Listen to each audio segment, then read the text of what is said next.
We're back again with another review for you, and you're listening to Manushi and Mira on Desi's Their Lives, Red, White, and Brown show. The last movie that we're going to review for you tonight is called The Great Indian Kitchen, and we have reviewed this earlier, but then the Tamil version of this movie with Aishwarya Rajesh released on Z5 Global this weekend, and we just couldn't help but review this amazing movie about women.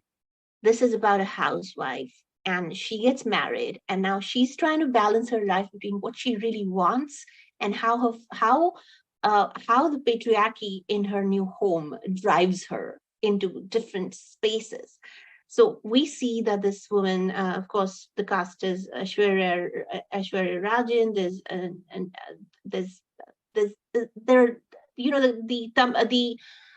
the Kerala, the Malayalam version had other actors, but this one is yet another story with Aishwarya Rajan really driving the story for you.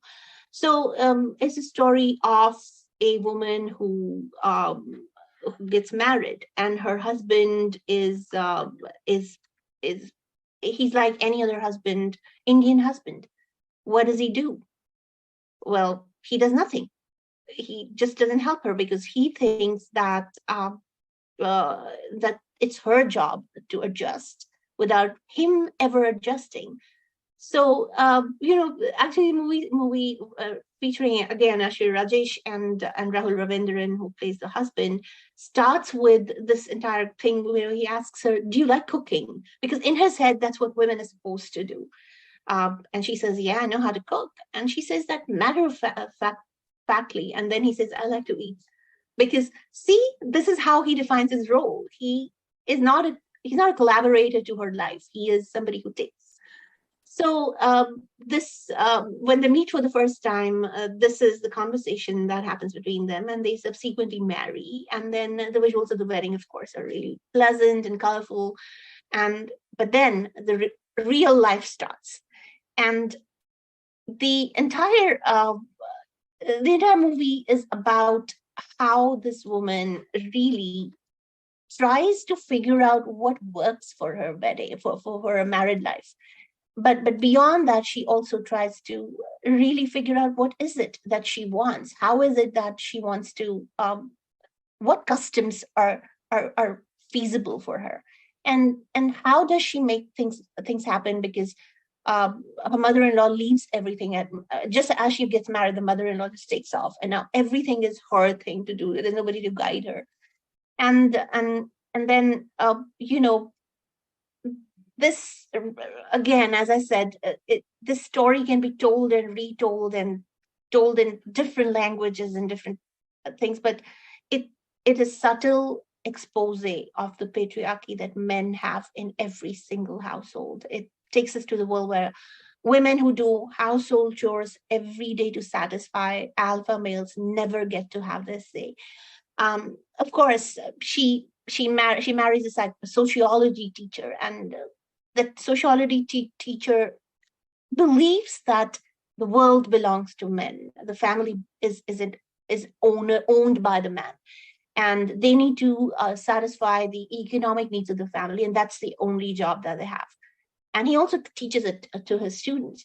And as she starts getting accustomed to the family of men with these attitudes, her life just becomes difficult. She struggles to keep up with the family's traditions and routine households. So like, for example, they will not eat at a certain time. They will only eat fresh food. They will only eat it in a certain way, manner, which is really not required, but they pass it off as traditions, and then she has to comply.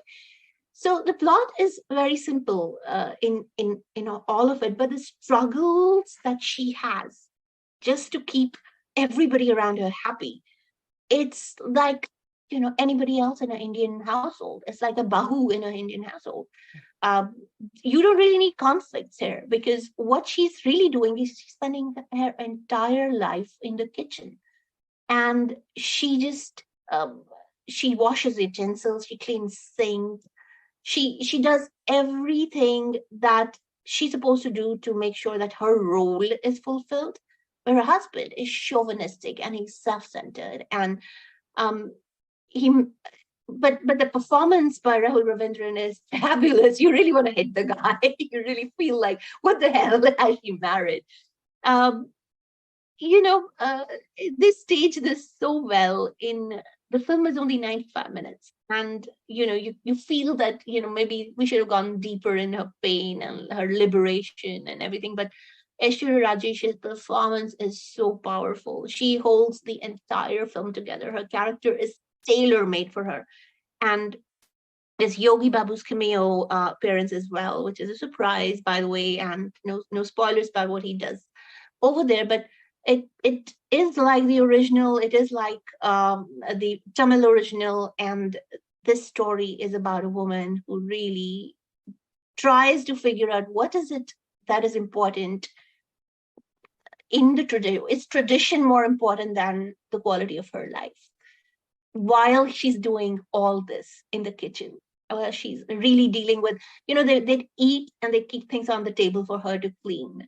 They throw stuff all over the place. She has to wake up every morning before her husband steps out of the house. She has to clean his shoes and keep them in front of him. I mean, things like that traditionally women used to do like 50, 80 years ago in Indian homes.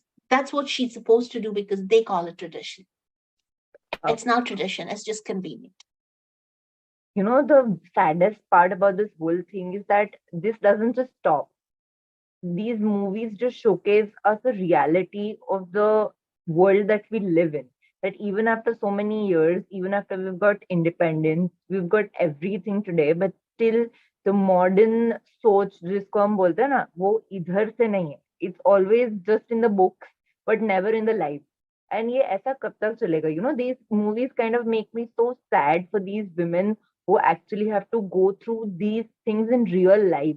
ये तो movies देख के हमें इतना दुख होता है. There must be so many women out there who actually suffer with this patriarchy and the traditional conservatism of male dominant societies. And कि हम औरतों को हमेशा दूसरे डिफाइन मर्द करते हैं कि अच्छा ठीक है आप औरत हो तो घर के काम करो एंड घर की जो जूतों में धूल भी लगी वो भी तुम साफ करो, टेबल पे जो रखा है वो भी तुम साफ करो. I mean, you're supposed to clean a the lot of leftovers. these families, especially the men, the patriarchy, and even women are complicit. The older women are complicit because there is a fine balance between the sexism and the superstition, right? Sexism is used, and they use sexism and superstition under the garb of tradition, but it's not. It's not the same. It is just this movie was originally released in Malayalam 2 years ago, and we reviewed it then. It was amazing to see the Tamil. There were, of course, they changed a lot of scenes to go with the Tamil audience. Because there are things that are familiar for the Malayalam audience that wouldn't stick for the Tamil audience, but they made those changes. But amazing how it's so centered around the lives of women in a kitchen, and how there is nothing else for them to do except take their lives over. So I think the Malayalam does stand a cut above the remake, but this is a very good job done here as well. So we thoroughly enjoyed it.